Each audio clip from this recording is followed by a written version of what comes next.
Hey guys, welcome back to my YouTube channel again. ಎಲ್ಲರೂ ಆರಾಮಿದ್ದೀರಾ ಅಂತ ಅನ್ಕೋತೀನಿ. ಸೊ ಬನ್ನಿ, ಹಾಗಿದ್ರೆ ಆಫ್ಟರ್ ಅ ಲಾಂಗ್ ಟೈಮ್ ನಾನು ವ್ಲಾಗಿಂಗ್ನ ಶುರು ಮಾಡ್ತಾಯಿದ್ದೀನಿ. It's been like 3 to 4 months have stopped vlogging. So ಹೊಸ ವರ್ಷಕ್ಕೆ ಹೊಸ ಥರ ವೀಡಿಯೋಸ್ನ ಹಾಕೋಣ ಅಂತ ಅಂದ್ಕೊಂಡು ನಾನು ಸದ್ಯದಲ್ಲಿ ಸ್ವಲ್ಪ ಬ್ರೇಕ್ ತೊಗೊಂಡಿದ್ದೆ. ಆ್ಯಂಡ್ ಹೋಪ್ ನೀವೆಲ್ಲರೂ ಚೆನ್ನಾಗಿದ್ದೀರಾ ಅಂತ ಭಾವಿಸ್ತೀನಿ. ಆ್ಯಂಡ್ ಹತ್ತತ್ರ 1,000 ಸಬ್ಸ್ಕ್ರೈಬರ್ಸ್ಗಿನ್ನೇನು ಒಂದು 40-30 ಸಬ್ಸ್ಕ್ರೈಬರ್ಸ್ ಪೆಂಡಿಂಗ್ ಇದ್ದಾರೆ. ಸೊ ಬೇಗ ಸಬ್ಸ್ಕ್ರೈಬ್ ನನ್ನ ಚಾನಲ್ಗೆ ಆಗಿ. And will celebrate 1K subscribers soon. And ಇದು ಹೇಳ್ತಾ ಇವತ್ತಿನ ಒಂದು ವೀಡಿಯೋನ ಶುರು ಮಾಡೋಣ ಬನ್ನಿ. ಸೊ ಇವಾಗ ಹಸ್ಬೆಂಡ್ ಆಫೀಸ್ಗೆ ಹೋಗಿದ್ದಾರೆ. ಸೊ ಬಂದಮೇಲೆ ಇನ್ನೂ ಅವರು ಚಿಕನ್ ತಂದುಕೊಡ್ಬೇಕು. ಸೊ ಚಿಕನ್ಗೆಲ್ಲ ಏನೇನು ಬೇಕು ಪ್ರಿಪ್ರೇಷನ್ ಆಫ್ಟರ್ ರಿಷಿ ಮಲಗಿದ್ದಾನೆ. ಸೊ ಮಲ್ಕೊಂಡಿದ್ಮೇಲೆ ಸ್ಟಾರ್ಟ್ ಮಾಡಬೇಕು.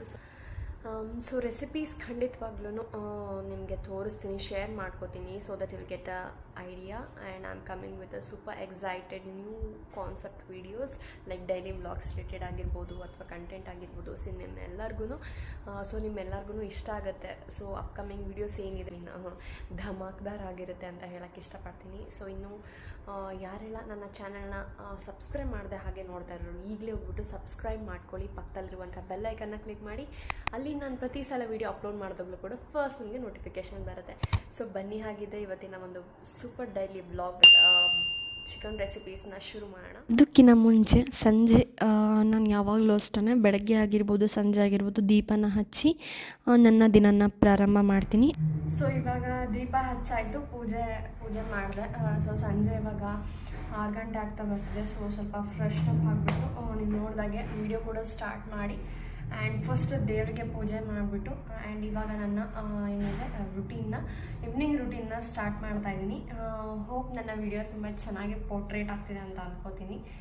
And I am so very happy. ನನಗೆ ಮಾತುಗಳೇ ಸಾಲ್ತಿಲ್ಲ, ಏನು ಮಾತಾಡಬೇಕು ಅಂತಲೇ ಗೊತ್ತಾಗ್ತಾಯಿಲ್ಲ. So because of being much happier that I am getting 1K family. And I am little nervous. ಯಾಕೆಂದರೆ 1,000 ಸಬ್ಸ್ಕ್ರೈಬರ್ಸ್ಗೆ ಎಷ್ಟು ಕಷ್ಟಪಟ್ಟಿದ್ದೀನಿ ಅಂತಂದರೆ like I'll get very emotional when I'm talking to that because I didn't took anyone's support during this time because ಕಷ್ಟಪಟ್ಟಾಗಲೇ ಅದ್ರ ಪ್ರತಿಫಲ ಅಂತಾರಲ್ಲ. So ಕಷ್ಟಪಟ್ಟಾಗಲೇ ಅವರ ಒಂದು ಎಫರ್ಟ್ಗೆ ಒಂದು ಏನಂತಾರೆ ಶ್ರಮ ಪಟ್ಟು ಒಂದು ಕೆಲಸದಲ್ಲಿ ನಿಷ್ಠೆಯಿಂದ ನಾವು ಕೆಲಸ ಮಾಡಿದಾಗ ಅದಕ್ಕೊಂದು ಪ್ರತಿಫಲ ಸಿಕ್ಕಾಗ ಎಷ್ಟು ನಮಗೆ ಖುಷಿ ಆಗುತ್ತೆ ಅಂತಂದರೆ like we can't imagine. So ಬೇರೆಯವ್ರ ಮೂಲಕ ಬೇಗ ಸಹಾಯ ತೊಗೊಳೋದು ತುಂಬ ಈಸಿ, ಬಟ್ ಕೆಲಸಗಳು ತುಂಬ ಸುಲಭ ಆಗ್ತವೆ, ಇಲ್ಲ ಅಂತಲ್ಲ. ಬಟ್ ಹಾಗಂತ ನಮ್ಮ ಪ್ರಯತ್ನ ಹಾಕಿಲ್ಲದೆ ನಮಗೆ ಸಕ್ಸಸ್ ಕಾಣಬೇಕು ಜೀವನದಲ್ಲಿ ಅಂತ ಅಂದ್ಕೊಳೋದು ಸೊ ತುಂಬ ದೊಡ್ಡ ತಪ್ಪು. ಸೊ ಆದಷ್ಟು ಕೈ ಕೆಸರಾದರೆ ಬಾಯಿ ಮೊಸರು ಅಂತಾರಲ್ಲ. ಸೊ ಹಾಗಾಗಿ ನಾವು ಆದಷ್ಟು ಎಷ್ಟು ಕಷ್ಟ ಆದರೂ ಚಿಂತೆ ಎಲ್ಲ ಇಷ್ಟಪಟ್ಟು ಮಾಡ್ತೀವಿ, ಆವಾಗ ನಮಗೆ ಬೇಗ ಪ್ರತಿಫಲ ಸಿಗುತ್ತೆ. ಸೊ ಇದನ್ನು ಮಾತಾಡ್ತಾ I get little emotional because sometimes I break so much because of for my health also. ಯಾಕೆಂತಂದರೆ ಕೆಲವೊಂದು ಸಲ ಯೂಟ್ಯೂಬ್ ಎಷ್ಟು ಸ್ಟ್ರೆಸ್ ಆಗೋದು ನನ್ನ ಲೈಫಲ್ಲಿ ಅಂತ ಅಂದರೆ like have got too many times of sick due to YouTube pressure. ನಾನು ಮಾಡಲೇಬೇಕು, ಯೂಟ್ಯೂಬಿಂದ ಸಕ್ಸಸ್ ಕಾಣಲೇಬೇಕು ಅಂತ. Why? Because I want to get my own identity, not because of crying and doing all this stuff in front of this camera. ಯಾಕೆಂದರೆ ನಾನು ಅಷ್ಟು ಕಷ್ಟಪಟ್ಟಿದ್ದೀನಿ. ಯಾಕೆಂತಂದ್ರೆ ಯಾರಿಗೂ ಇವತ್ತು ನಾನು ಹೇಳೋಕ್ಕಾಗಲ್ಲ ನಿಮ್ಮ ಸಹಾಯ ತೊಗೊಂಡು ನಾನು ಯೂಟ್ಯೂಬ್ನ ಸ್ಟಾರ್ಟ್ ಮಾಡಿದೆ ಅಂತ. I wanted to get my own identity, own name. ತುಂಬ ಸುಲಭ, ಏನು ಕ್ಯಾಮ್ರಾ ಇಟ್ಕೊಂಡು ಏನು ವೀಡಿಯೋಸ್ ಮಾಡ್ತೀರಾ, ಅದರಿಂದ ಏನು ಪ್ರಯೋಜನ ಅಂತ ಅಂದ್ಬಿಟ್ಟು. So when I get earning and when I get my name and when I get my own standard in my platform like in my YouTube channel, I have get too many good subscribers. So ಅದನ್ನು ನಾನು ವರ್ಣಿಸೋದಕ್ಕಾಗೋದಿಲ್ಲ. ಯಾಕೆಂದರೆ ಅಂಥ ದೊಡ್ಡ ಪ್ಲ್ಯಾಟ್ಫಾರ್ಮಲ್ಲಿ ನಮ್ಮಂಥವ್ರಿಗೆ ಒಂದು ಪ್ರತಿಭೆ ತೋರಿಸ್ಕೊಳ್ಳೋದಕ್ಕೆ ಒಂದು ಇದು ಅವಕಾಶ ಕೊಟ್ಟಿರೋದಕ್ಕೆ ಯೂಟ್ಯೂಬ್ಗವ್ರಿಗೂ ತುಂಬ ಥ್ಯಾಂಕ್ಸ್ ಅಂತ ಹೇಳೋದಕ್ಕೆ ಇಷ್ಟಪಡ್ತೀನಿ. And to show all the talents and topic ಇಲ್ಲಿಂದ ಎಲ್ಲೆಲ್ಲ ಹೋಗ್ತಾ ಇದೆ. Why because I am getting too much emotional. Because 1,000 subscribers gain ಮಾಡೋದು ತುಂಬಾ, ಕೆಲವೊಬ್ಬರಿಗೆ ತುಂಬ ಫೇಮ್ ಇದ್ದಾಗ ಇನ್ಸ್ಟಾಗ್ರಾಮಲ್ಲಿ ಎಲ್ಲ ತುಂಬ ಫಾಲೋವರ್ಸ್ ಇರ್ತಾರೆ, ಅವರು ಇನ್ಸ್ಟಾಗ್ರಾಮ್ ಫಾಲೋವರ್ಸ್ ಮಾಡ್ಕೊಂಡು ಆಮೇಲೆ ಯೂಟ್ಯೂಬ್ ಸ್ಟಾರ್ಟ್ ಮಾಡೋಕ್ಕೆ ಶುರು ಮಾಡ್ತಾವ್ರಿಗೆ ಬೇಗ ಸಬ್ಸ್ಕ್ರೈಬರ್ಸ್ ಆಗೋದುಂಟು. ಬಟ್ ನಮಗೆ ಲೈಕ್ ಸ್ಕ್ರ್ಯಾಚಿಂದ ಸ್ಟಾರ್ಟ್ ಮಾಡಬೇಕಲ್ಲ, so it's very difficult for us to gain subscribers soon and make 1K subscribers.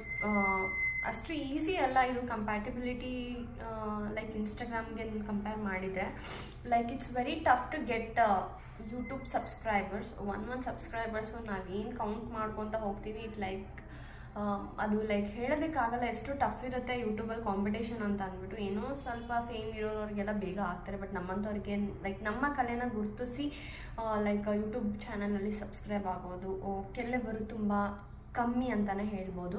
So but ನನ್ನ ಚಾನಲಲ್ಲಿ ಹೋಪ್ 1 ಇಯರ್ ಒಳಗೆ, ಐ ಮೀನ್ 1 ಇಯರ್ ಆಜುಬಾಜು 1 ಮಂತ್, ಈಗ ಜನವರಿ ಅಲ್ವಾ, ಸೊ ಜನವರಿ ಎಂಡ್ ಅಷ್ಟೊತ್ತಿಗೆ ಆಗ್ತಾರೆ 1,000 subscribers. So I am really very happy. And ನನ್ನ ಸತತ 4ರಿಂದ 5 ಚಾನಲ್ಗಳನ್ನು start ಮಾಡಿ ಡ್ರಾಪ್ಔಟ್ ಮಾಡಿ ಇವಾಗ 5ನೇ ಚಾನಲ್ನ ಶುರು ಮಾಡಿದ್ದಕ್ಕೂ ತುಂಬಾ ಸಾರ್ಥಕತೆ ಅನ್ನಿಸ್ತಾ ಇದೆ. ಲಿಟಲ್ ಇಮೋಷ್ನಲ್ ಆಗೋದಕ್ಕೆ ಇದೇ ಕಾರಣ ಅಂತಲೇ ಹೇಳ್ಬೋದು. ಯಾಕೆಂದರೆ ಅಷ್ಟು ಎಫರ್ಟ್ ಹಾಕಿದ್ದೀನಿ. ಇಷ್ಟು ಸ್ಟ್ರೆಸ್ ಅಂತಂದರೆ ನನ್ನ ಲೈಫಲ್ಲಿ ಕೆಲವೊಂದು ಸಲ ಹೇಳ್ದಂಗೆ ತುಂಬ ಲೈಕ್ ಹೆಲ್ತ್ ಅಪ್ಸೆಟ್ ಆಗಿರೋದು ಉಂಟು ಬಿಕಾಸ್ ಆಫ್ ಯೂಟ್ಯೂಬ್ ವಿಡಿಯೋ ಶೂಟಿಂಗಲ್ಲಿ. ಯಾಕೆಂದರೆ ತುಂಬ ಸ್ಟ್ರೆಸ್ ಮಾಡ್ಕೋತದೆ. ಒಂದು ಕಡೆ ಮಗುನ ಹ್ಯಾಂಡಲ್ ಮಾಡಬೇಕು, ಇನ್ನೊಂದು ಕಡೆ ಮನೆ ಕೆಲಸ ಆ್ಯಂಡ್ ಯೂಟ್ಯೂಬ್ ಶೂಟಿಂಗ್ ಮಾಡೋದಾದರೆ ಎಡಿಟಿಂಗ್ ಇದೆ ಅಲ್ಲ, ಯೂಟ್ಯೂಬ್ ಏನೋ ವಿಡಿಯೋ ಬೇಗ ರೆಕಾರ್ಡ್ ಮಾಡಬೇಕು, ಎಡಿಟಿಂಗ್ ಇದೆ ಅಲ್ಲ, ಕಣ್ಣಂಗೆ ತುಂಬ ಸ್ಟ್ರೆಸ್ ಆಗೋದು and body pain literally like ಅಲ್ಲಿ ಹಾಕ್ಬಿಟ್ಟು ನಾನು ಇವಾಗ ಎಲ್ಲ ರೆಸಿಪೀಸ್ಗೆ ಜೋಡಿಸ್ಕೋಬೇಕು ಆ್ಯಂಡ್ ಶೂಟಿಂಗ್ ಮಾಡ್ಕೋಬೇಕು. ಸೊ ಬನ್ನಿ ಹಾಗಿದ್ರೆ ಆ ವಿಡಿಯೋ ಕ್ವಿಕ್ಕಾಗಿ ನಾನು ನಿಮ್ಮ ಜೊತೆ ಶೇರ್ ಮಾಡ್ತೀನಿ. ಸೊ ರಿಷಿಗೆ ಸಂಜೆ ಈವ್ನಿಂಗ್ ಸ್ನ್ಯಾಕ್ಸಿಗೆ ನಾನು ಏನೋ ತಿನ್ನೋಕೊಡು ಅಂತ ಕೇಳ್ದ. ಸೊ ಹೆಸರು ಕಾಳು ನೆನಕಿದ್ದೆ, ನೆನಪಾಯಿತು. ಸೊ ಇವಾಗ ಅವ್ನಿಗೆ ಕೊಡ್ತಾ ಇದ್ದೀನಿ.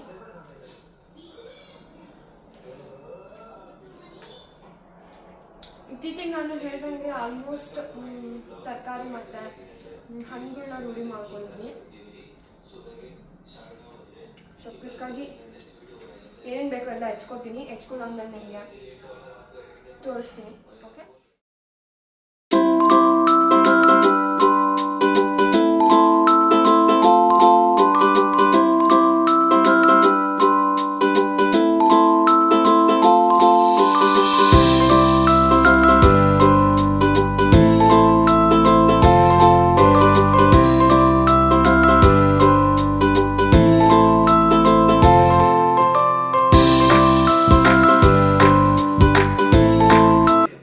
ಇವಾಗ ನಾನಿಲ್ಲಿ ತೋರಿಸ್ತಾ ಇರೋ ರೆಸಿಪಿ ನಿಮಗೆ ಹೈದ್ರಾಬಾದಿ ಬಗಾರ ರೈಸ್ದು. ಸೊ ತುಂಬ ಚೆನ್ನಾಗಿತ್ತು ಟೇಸ್ಟ್. ಆ್ಯಕ್ಚುಲಿ ಇದು ಸ್ವಲ್ಪ ಜೀರಾ ರೈಸ್ ಟೈಪ್, ಆ ಥರ ಬಿರಿಯಾನಿಗೆ ಏನು ಪ್ರಿಪ್ರೇಷನ್ ಮಾಡ್ಕೋತೀವಿ ನೋಡಿ ವೈಟ್ ರೈಸು, ಆ ಥರನೇ ಪ್ರಿಪ್ರೇಷನ್ನು. ಇದೇನು ಜಾಸ್ತಿ ಮಸಾಲ ಏನೋ ಇಲ್ಲ, ಜಸ್ಟ್ ಪ್ಲೇನ್ ರೈಸ್. ಸೊ ಇವಾಗ ನಾನು 1-2-3 ಸ್ಪೂನಷ್ಟು ಎಣ್ಣೆ ಹಾಕ್ಕೊಂಡಿದ್ದೀನಿ. ಆಮೇಲೆ ಜಾಸ್ತಿ ತುಪ್ಪ ಹಾಕ್ಕೋಬೇಕು. ಇದೇ ಮೇನ್ ಇಂಗ್ರೀಡಿಯೆಂಟ್ ಅಂತಲೇ ಹೇಳ್ಬೋದು. ಇದೇ ಟೇಸ್ಟ್ ಕೊಡೋದು ತುಂಬ ಚೆನ್ನಾಗಿ ಬಗಾರ ರೈಸ್ಗೆ. ಆ್ಯಂಡ್ ನಾನಿಲ್ಲಿ 1-2-3 ಸ್ಪೂನಷ್ಟು ಸೇಮ್ ಕ್ವಾಂಟಿಟಿಯಷ್ಟು ತುಪ್ಪ ಹಾಕ್ಕೋತಾ ಇದ್ದೀನಿ. ಇವಾಗ ಏನೆಲ್ಲ ಬೇಕು ಅಂತ ನೋಡ್ಕೊಳ್ಳೋಣ. ಇಲ್ಲಿ ಹಸಿಮೆಣ್ಸಿನ್ಕಾಯಿ ಮಿಸ್ ಆಗಿದೆ. ಹಸಿಮೆಣ್ಸಿನ್ಕಾಯಿ, ಈರುಳ್ಳಿ ಮತ್ತು ಪಲಾವ್ ಎಲೆ, ಚಕ್ಕೆ, ಏಲಕ್ಕಿ, ಲವಂಗ ಮತ್ತು ಕಲ್ಲು ಹೂವು ಮತ್ತು ಕಾಳುಮೆಣಸು ಇವನ್ನೆಲ್ಲ ಮೇನ್ ಏನಲ್ಲಿ ಸ್ವಲ್ಪ ತುಪ್ಪದಲ್ಲಿ ಹುರ್ಕೋಬೇಕು. ಹುರ್ಕೊಂಡಾದ್ಮೇಲೆ ನಮ್ಮ ನೆಕ್ಸ್ಟ್ ಇಂಗ್ರೀಡಿಯೆಂಟ್ಸ್ ಎಲ್ಲ ಏನಿದೆ ನೋಡಿ, ಈರುಳ್ಳಿ, ಹಸಿಮೆಣ್ಸಿನ್ಕಾಯಿ ಅದೆಲ್ಲ ಸ್ವಲ್ಪ ಒಂದು ಸೆಕೆಂಡಷ್ಟು ಫ್ರೈ ಮಾಡ್ಕೋಬೇಕು. ಆವಾಗಲೇ ಟೇಸ್ಟ್. ಇಮಿಡಿಯೇಟಾಗಿ ಎಲ್ಲದೂ ಹಾಕಿಬಿಟ್ರೆ ಲೈಕ್ ಟೇಸ್ಟ್ ಅಷ್ಟು ಚೆನ್ನಾಗಿ ಕೊಡೋದಿಲ್ಲ. ಆಮೇಲೆ ತುಪ್ಪದಲ್ಲೇ ಅದೆಲ್ಲ ಫ್ಲೇವರ್ಸ್ ಬಿಟ್ಕೋಬೇಕಲ್ಲ, ಸೊ ಹಾಗಾಗಿ ಒಂದೊಂದೇ ಇಂಗ್ರೀಡಿಯೆಂಟ್ನ ಹಾಕ್ಕೊಂಬಿಟ್ಟು ಚೆನ್ನಾಗಿ ಫ್ರೈ ಮಾಡ್ಕೋಬೇಕು. ಆವಾಗಲೇ ರಿಯಲ್ ಟೇಸ್ಟ್ ಗೊತ್ತಾಗೋದು. ಆ್ಯಂಡ್ ನೀವು ಯಾರೆಲ್ಲ ಇದನ್ನು ಟ್ರೈ ಮಾಡಿಲ್ಲ ಅಂದರೆ ಒಂದು ಸಲ ಟ್ರೈ ಮಾಡಿ, ನಿಮ್ಗೆಲ್ಲರಿಗೂ ಇಷ್ಟ ಆಗುತ್ತೆ ರೆಸಿಪಿ. ಇಷ್ಟು ಇವಾಗ ನಾವು ಹಸಿಮೆಣ್ಸಿನ್ಕಾಯಿನ ಹಾಕ್ಕೊಳ್ಳೋಣ. ಹಾಕ್ಕೊಂಡಾದ್ಮೇಲೆ ಅದನ್ನೊಂದು ಸ್ವಲ್ಪ ಚೆನ್ನಾಗಿ ಹುರ್ಕೊಳ್ಳಿ. ಕೆಲವೊಬ್ಬರು ಶುಂಠಿ ಬೆಳ್ಳುಳ್ಳಿ ಪೇಸ್ಟ್ ಕೂಡ ಹಾಕ್ಕೋತಾರೆ. ನಾನು ಒಂದು ಸ್ಪೂನಷ್ಟು ಹಾಕ್ಕೊಂಡಿದ್ದೀನಿ, ಚೆನ್ನಾಗಿರುತ್ತೆ ಫ್ಲೇವರ್ಸ್. ಇನ್ನು ಕೆಲವೊಬ್ಬರು ಶುಂಠಿ ಬೆಳ್ಳುಳ್ಳಿನ ಮನೆಯಲ್ಲೇ ಪ್ರಿಪ್ರೇಷನ್ ಮಾಡ್ಕೋತಾರೆ. ಟೈಮ್ ಆಗಲ್ಲ, ನಿಧಾನಕ್ಕೆ ಆವಾಗ ಅವಸರ ಇರುತ್ತೆ, ಆವಾಗ ಏನು ಮಾಡ್ಕೋಬೋದು, ಪೇಸ್ಟ್ ರೆಡಿಮೇಡ್ ಪೇಸ್ಟ್ನ ಹಾಕ್ಕೊಳ್ಳಿ. ಇಲ್ಲಾಂದರೆ ಆದಷ್ಟು ಮನೆ ಮಾಡಿರುವಂತಹ ಪೇಸ್ಟ್ನೇ ನೀವು ಯೂಸ್ ಮಾಡಿದ್ರೆ ಇನ್ನೂ ಚೆನ್ನಾಗಿ ಫ್ಲೇವರ್ಫುಲ್ ಆಗಿರುತ್ತೆ. ಆದಷ್ಟು ನಾವು ಮಸಾಲೆ ಐಟಮ್ಸ್ ಏನಿರುತ್ತೆ ಅದನ್ನೆಲ್ಲ ಮನೆಯಲ್ಲೇ ಮಾಡ್ಕೋಬೇಕು. ಯಾಕೆಂದರೆ ಹೊರಗಿಂದು ಅಷ್ಟು ತಡೆಯೋದಿಲ್ಲ, ಆಮೇಲೆ ಅಷ್ಟು ಟೇಸ್ಟು ಕೊಡೋದಿಲ್ಲ. ಅವಾಗೆ ರುಬ್ಕೊಂಡು ನೀಟಾಗಿ ಪೌಡ್ರ್ ಮಾಡಿ ಇಟ್ಕೊಂಡ್ಬಿಟ್ರೆ ಯಾವಾಗಾದ್ರೂ ನಾವು ಯೂಸ್ ಮಾಡ್ಕೋಬೋದು. ಮನೆಯದೇ ಅಲ್ವಾ, ಸೊ ಆದಷ್ಟು ಮಕ್ಕಳಿಗೆಲ್ಲ ಮನೆಯದೇ ಯೂಸ್ ಮಾಡಿ ಪೌಡರ್ಸ್ ಅಂತ ಹೇಳೋಕ್ಕೆ ಇಷ್ಟಪಡ್ತೀನಿ. ನನ್ನ ಪ್ರಕಾರ ನನ್ನ ಯೂಸ್ ಮಾಡಿರೋ ಪ್ರಕಾರ ನಾನು ಏನು ಹೇಳ್ತೀನಿ ಅಂತಂದರೆ, ಮಕ್ಕಳಿಗೆ ಹೊರಗಿನ ಪೌಡ್ರ್ ನಾವೇನು ಅಡುಗೆಗೆ ಯೂಸ್ ಮಾಡ್ತೀವಿ ಗರಂ ಮಸಾಲ ಆ ಥರದ್ದು ಮಕ್ಳಿಗೆ ಬೇಗ ಸ್ಟಮಕ್ ಅಪ್ಸೆಟ್ ಆಗೋ ಚಾನ್ಸಸ್ ಇರುತ್ತೆ. ಸೊ ಹಾಗಾಗಿ ಆದಷ್ಟು ಮನೆಯಲ್ಲೇ ಪ್ರಿಪ್ರೇಷನ್ ಮಾಡ್ಕೊಳ್ಳಿ. ನಿಮ್ಗೆ ಅಳತೆಗೆ ನೀವೇನೇನು ಹಾಕಿರ್ತೀರ ಅನ್ನೋದು ನಿಮ್ಮ ಕಣ್ಣಲ್ಲಿ ಲೈಕ್ ನೆನಪಿರುತ್ತೆ, ಮೈಂಡಲ್ಲಿ ಏನು ಹಾಕಬೇಕು ಏನು ಹಾಕಬಾರ್ದು ನೆನಪಿರುತ್ತೆ. ಸೊ ಹಾಗಾಗಿ ಸ್ವಲ್ಪ ಮಕ್ಕಳದು ಗಮನ ಇದ್ದರೆ, ನಿಮ್ಮ ಮನೆಯಲ್ಲಿ ಮಕ್ಕಳಿದ್ರೆ ಗಮನ ಇಟ್ಕೊಂಡು ಇದನ್ನ ಮಾಡಿ. ಇಲ್ಲ ಅಂತಂದವರು ರೆಡಿಮೇಡ್ ಇರೋದನ್ನು ಯೂಸ್ ಮಾಡ್ಕೋಬೋದು. ಇದು ಜಸ್ಟ್ ಏನಂತಾರೆ ಟಿಪ್ಸ್ ಅಂತಲೇ ಹೇಳ್ಬೋದು. ಇಷ್ಟ ಆದವರು ಇದನ್ನ ಫಾಲೋ ಮಾಡಿ. ಇಲ್ಲ ಅಂತಂದರೆ ಲೈಕ್ ನಿಮ್ಗೆ ಹೇಗೆ ಕನ್ವೀನಿಯೆಂಟ್ ಆಗುತ್ತೆ ಅದು, ಯಾಕೆಂದರೆ ನನ್ನ ವೀಡಿಯೋದಲ್ಲಿ ನಾನು ಇನ್ಫಾರ್ಮೇಟಿವ್ನ ಕೊಡಬೇಕಾಗುತ್ತೆ. ಸೊ ಹಾಗಾಗಿ ನಾನು ಹೇಳ್ತಾ ಇದ್ದೀನಿ ಅಷ್ಟೇ. Sorry for the background music. ನನ್ನ ಮಗ ಬೇಕಂತಾನೆ ಯೂಟ್ಯೂಬಲ್ಲಿ ಇನ್ನು ವೀಡಿಯೋಸ್ ನೋಡ್ತಾ ಇದ್ದಾನೆ, ಬೇಕಂದ್ರೆ ನಾನು ರೆಕಾರ್ಡ್ ಮಾಡ್ತಾಯಿದ್ದೀನಿ ವಾಯ್ಸ್ ಅಂತ ಅಂದ್ಬಿಟ್ಟು ಸೌಂಡ್ ಇಟ್ಟಿದ್ದಾನೆ. ಆಮೇಲೆ ಇಲ್ಲಿ ನಾನು ಸ್ವಲ್ಪ ಜೀರಿಗೆ ಆ್ಯಡ್ ಮಾಡೋದನ್ನು ಮರ್ತಿದೆ. ಸೊ ಹಾಗಾಗಿ ಸ್ವಲ್ಪ ತುಪ್ಪ ಹಾಕಿಬಿಟ್ಟು ಮಧ್ಯದಲ್ಲಿ ಸ್ವಲ್ಪ ಸ್ಪೇಸ್ ಮಾಡಿಕೊಂಡು ಜೀರಿಗೆನ ಹುರ್ಕೊಂಡು ಆಮೇಲೆ ಅನ್ನಕ್ಕೆಲ್ಲ ಮಿಕ್ಸ್ ಮಾಡ್ಕೊತಾ ಇದ್ದೀನಿ. ಚೆನ್ನಾಗಿರುತ್ತೆ ಟೇಸ್ಟ್ ಜೀರಿಗೆ ಹಾಕಿದರೆ ಕೂಡ. ಆ್ಯಂಡ್ ಇವಾಗ ಸ್ವಲ್ಪ ಅಳತೆ ನೋಡಿಕೊಂಡು ನೀವು ನೀರು ಹಾಕ್ಕೊಳ್ಳಿ. ಎಷ್ಟು ಅಕ್ಕಿ ಹಾಕಿರ್ತೀರೋ ಅದ್ರ ಮೇಲೆ ಡಿಪೆಂಡು ನೀವು ನೀರು ಹಾಕ್ಕೋಬೇಕು. ಸೊ ಇವಾಗ ರುಚಿಗೆ ತಕ್ಕಷ್ಟು ಉಪ್ಪು ಹಾಕೋತಾ ಇದ್ದೀನಿ. ಇಲ್ಲಿ 1-2 ಟೇಬಲ್ ಸ್ಪೂನ್ ಅಷ್ಟು ಹಾಕೋತಾ ಇದ್ದೀನಿ ಅನ್ನಕ್ಕೆ, ಯಾಕೆಂದರೆ ಹೊಲ್ದಕ್ಕಿ ಅಲ್ವಾ, ಸೊ ಟ್ರೈ ಮಾಡೋಣ ಅಂತ. ಇವಾಗ ಸ್ವಲ್ಪ ಕೊತ್ತಂಬರಿ ಸೊಪ್ಪನ್ನ ಆ್ಯಡ್ ಮಾಡಿಕೊಂಡು ಲಾಸ್ಟ್ಗೆ ಇದನ್ನ ಆರಾಮಾಗಿ ಅರಳ್ಕೊಳಕ್ಕೆ ಬಿಡೋಣ ಅನ್ನನ. ಸೊ ತಟ್ಟೆ ಮುಚ್ಚಿರಲ್ಲ, ಸ್ವಲ್ಪ ಓಪನ್ ಇರಲಿ, ಯಾಕೆಂತಂದರೆ ಸ್ವಲ್ಪ ಗಾಳಿ ಹೋಗ್ಬೇಕಿಲ್ಲ ಅಂದರೆ ಸ್ವಲ್ಪ ನೀರೆಲ್ಲ ಉಪ್ಪಿಬಿಡುತ್ತೆ ಅನ್ನ. ಹಾಗಾಗಿ ಸೊ ಇವಾಗ ಚಿಕನ್ ಸಾಂಬಾರಿಗೆ ಕರ್ರಿ ಮಾಡೋದಕ್ಕೆ ಏನೆಲ್ಲ ರೆಡಿ ಮಾಡಿ ಇಟ್ಕೊಂಡಿದ್ದೀನಿ ತೋರಿಸ್ತೀನಿ ಬನ್ನಿ. ಸೊ ಫಸ್ಟ್ನೇದಾಗಿ ಈರುಳ್ಳಿ, ಕೊಬ್ಬರಿ, ಬೆಳ್ಳುಳ್ಳಿ, ಶುಂಠಿ, ಕೊತ್ತಂಬರಿ ಮತ್ತು ಚಕ್ಕೆ, ಏಲಕ್ಕಿ, ಲವಂಗ. ಸೊ ಇದನ್ನೆಲ್ಲ ಸ್ವಲ್ಪ ಫ್ರೈ ಮಾಡ್ಕೊಳ್ಳೋಣ. ಕೊಬ್ಬರಿ ಒಂದು ಬಿಟ್ಟು ಇನ್ನೆಲ್ಲ ಮಿಕ್ಕಿದ್ದನ್ನ ಫ್ರೈ ಮಾಡ್ಕೋಬೇಕು ನೀಟಾಗಿ. ಸೊ ನೆಕ್ಸ್ಟ್ ಇವಾಗ ಒಂದು 4-5 ಸ್ಪೂನಷ್ಟು ಆಯಿಲ್ನ ಹಾಕ್ಕೊಂಡು, ಇಲ್ಲ 5 to 6 ಸ್ಪೂನಷ್ಟು ಆಯಿಲ್ ಹಾಕ್ಕೊಂಡು ನೀಟಾಗಿ ಚಿಕನ್ನ ಫ್ರೈ ಮಾಡ್ಕೋಬೇಕು. ಒಂದು 50% ಅಷ್ಟು ಬೇಂದ್ರೆ ಸಾಕು. ಸೊ ಇವಾಗ ಟೇಸ್ಟ್ ಮಾಡೋ ಸಮಯ ನನ್ನ ಋಷಿಗೂ. ಸಾರಿ, ಟೇಸ್ಟ್ ಹೆಂಗಿರುತ್ತೆ ಹೇಳ್ತೀಯಪ್ಪಿ?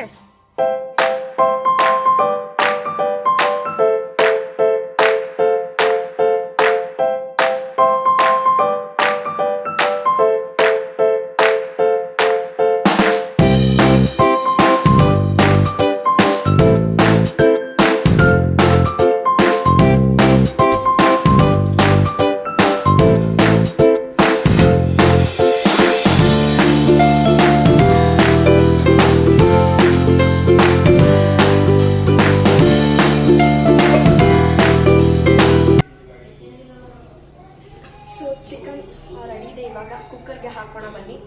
ಸೊ ನೀಟಾಗಿ ಮೂಸಲ್ಲಿ ತೊಳೆದಿಟ್ಕೊಂಡ್ಬಿಡ್ತೀನಿ, ಯಾಕಂತಂದರೆ like I don't like washing 2 times. So ಹಾಗಾಗಿ ನಾನು 3 times ವಾಶ್ ಮಾಡೋದ್ರಿಂದ ಲೈಕ್ ಸಮಾಧಾನ ಆಗುತ್ತೆ. ಸೊ ಹಾಗಾಗಿ I always make sure that it will be neat. Actually ಅವರು ಕಟ್ ಮಾಡಬೇಕಾದ್ರೆ ನೀಟ್ ಮಾಡಿಕೊಟ್ಟಿರ್ತಾರೆ, ಬಟ್ ನನ್ನ ಸಮಾಧಾನಕ್ಕೋಸ್ಕರ ನಾನು 3 ಸಲ ವಾಶ್ ಮಾಡ್ಕೋತೀನಿ ಚಿಕನ್ನ.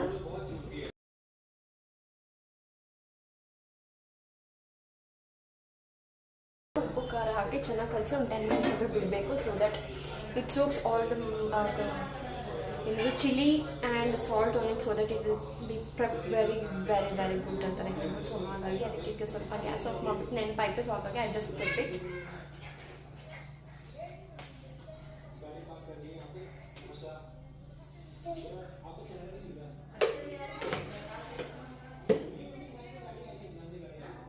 Let's mix it very well so that it's prepped very well.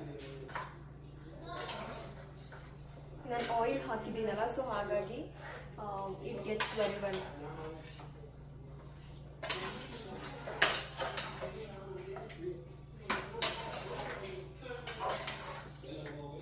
I'm gonna make like thick gravy, not too much liquid. I make some little bit of solid, ಯಾಕಂತಂದರೆ ರೈಸ್ಗೆ ಹಚ್ಕೊಂಡು ತಿನ್ನೋದಕ್ಕೆ ತುಂಬ ಚೆನ್ನಾಗುತ್ತೆ. ರೈಸ್ ಸ್ವಲ್ಪ ಬಿಡ್ತೀನಿ. ಸೊ ಚೆನ್ನಾಗಾಗಿದೆ, ಒಂದಕ್ಕಿ ಮಾಡಿರೋದಲ್ಲ. So ಹಾಗಾಗಿ ನನ್ನ friend ಹೇಳಿರೋದ್ರಿಂದ and ಇವರು ಹೇಳಿರೋದ್ರಿಂದ ಅದರಲ್ಲಿ ಜಾಸ್ತಿ ಪ್ರೋಟೀನ್ಸ್ ಇರುತ್ತೆ ನಾರ್ಮಲ್ ಶಾಪ್ ರೈಸ್ಗಿನ. ಸೊ ಹಾಗಾಗಿ ನಾನು ಒಂದಕ್ಕಿ ಇಡ್ತೀನಿ. ನೋಡೋಣ, ಇವತ್ತು ಟ್ರೈ ಮಾಡ್ತೀನಿ. ಲೈಕ್ ಸಾಮಾನ್ಯವಾಗಿ ಸಾಂಬಾರಿಗೆಲ್ಲ ಲೈಕ್ ಆಲ್ಮೋಸ್ಟ್ ಒಂದಕ್ಕಿನೇ ಯೂಸ್ ಮಾಡೋದು, but for pulao, chitranna and puliyogare ಅದಕ್ಕೆಲ್ಲ ನಾನು ಅಂಗಡಿ ಅಕ್ಕನೇ ಇಡೋದು. ಸೊ ನೋಡೋಣ ಇವತ್ತು ಹೇಗಾಗಿದೆ. ಹೈದ್ರಾಬಾದಿ ಬಗಾರ ರೈಸ್ ಸ್ಪೂನ್ನ ಸೌಟ್ನ ಆದಷ್ಟು ಇದನ್ನು ತಿರುಗಲಿಕ್ಕೆ ಇದನ್ನ ಯೂಸ್ ಮಾಡಿ, ಯಾಕೆಂದರೆ it mix very well rather than sambar ಸೌಟ್ ಬರ್ತಲ್ಲ ಅದು ನೀಟಾಗಿ ಸ್ಟಿರ್ ಆಗಲ್ಲ. ಆಲ್ಮೋಸ್ಟ್ ಖಾರ ಪುಡಿ ಉಪ್ಪೆಲ್ಲ ಅದು ಒಳಗೆ ಇಟ್ಕೊಳ್ಳುತ್ತೆ. ಸೊ ಹಾಗಾಗಿ make sure that you take this plain out ಅಂತಲೇ ಹೇಳ್ತೀನಿ. I think this is first time blogging while cooking and talking. So ಹಾಗಾಗಿ ಚೆನ್ನಾಗಿ ಅನಿಸ್ತದೆ. So let me make these kind of videos in upcoming days.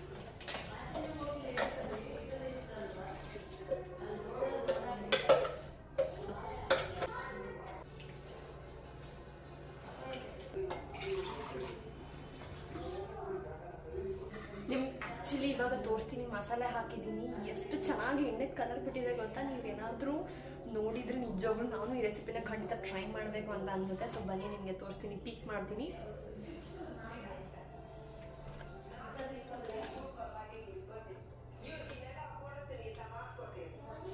So ನೋಡಿದ್ರಿ ಅಲ್ವಾ. So ಇವಾಗ ಒಂದು 5 to 10 minutes ಬಿಟ್ಟು ನಾನು ಇದನ್ನ ಆಫ್ ಮಾಡ್ತೀನಿ. ಆ್ಯಂಡ್ ತುಂಬಾ ಚೆನ್ನಾಗಿ ಎಣ್ಣೆ ಬಿಟ್ಟಿದ್ದು ಚೆನ್ನಾಗಿದೆ. ಹೋಪ್ಫುಲಿ ಆ್ಯಂಡ್ ರಿವ್ಯೂ ನಿಮಗೆ ಗೊತ್ತಾಗುತ್ತೆ. ಅವ್ರಿಗೆ ನನ್ನ ಹಸ್ಬೆಂಡ್ಗೆ ಊಟಕ್ಕೆ ಹೋದಾಗ ಅದನ್ನು ಕ್ಯಾಪ್ಚರ್ ಮಾಡ್ತೀನಿ ಹೇಗಿದೆ ಟೇಸ್ಟು ಅಂತ ಅಂದ್ಬಿಟ್ಟು. ಸೊ ನಿಮ್ಗೆ ಗೊತ್ತಾಗುತ್ತೆ ಎಷ್ಟು ಚೆನ್ನಾಗಾಗಿದೆ ಅಂತ. Like it's looking like awesome. But ಸ್ವಲ್ಪ ಆಯಿಲ್ ಜಾಸ್ತಿ ಇದೆ, but it's okay. But taste ಮಾತ್ರ ಸಖತ್ತಾಗಿರುತ್ತೆ.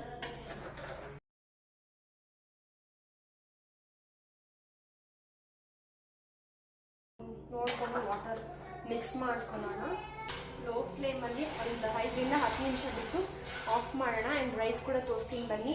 ಇವಾಗೆಲ್ಲ ಜಸ್ಟ್ ಪ್ಲೇಟಿಂಗ್ ಮಾಡಿಬಿಟ್ಟು ನಿಮಗೆ ತೋರಿಸ್ತೀನಿ ರೈಸ್ ಹೇಗಾಗಿದೆ ಅಂತ ಅಂದ್ಬಿಟ್ಟು. ಸೊ ನನ್ನ ಮಗನಿಗೆ ಇವಾಗ ಫ್ರೈ ಕಾಯ್ತಿದ್ದಾನೆ. ಸೊ ತಿನ್ಸ್ಕೊಂಡ್ಬಿಟ್ಟು ಮತ್ತೆ ರಿಟರ್ನ್ ಬ್ಲಾಗ್.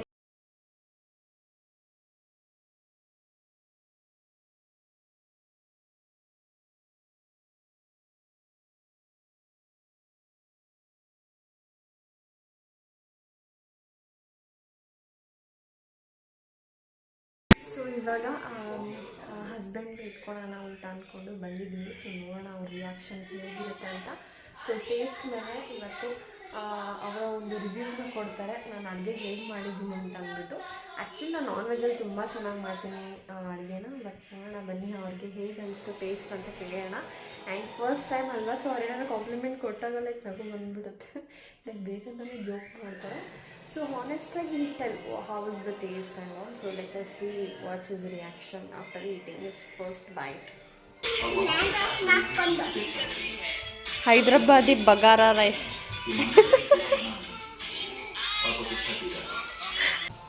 ಚೆನ್ನಾಗಿದೆನಾ? ಇಲ್ಲಿ ನೋಡ್ಕೊಂಡು ಹೇಳಿ.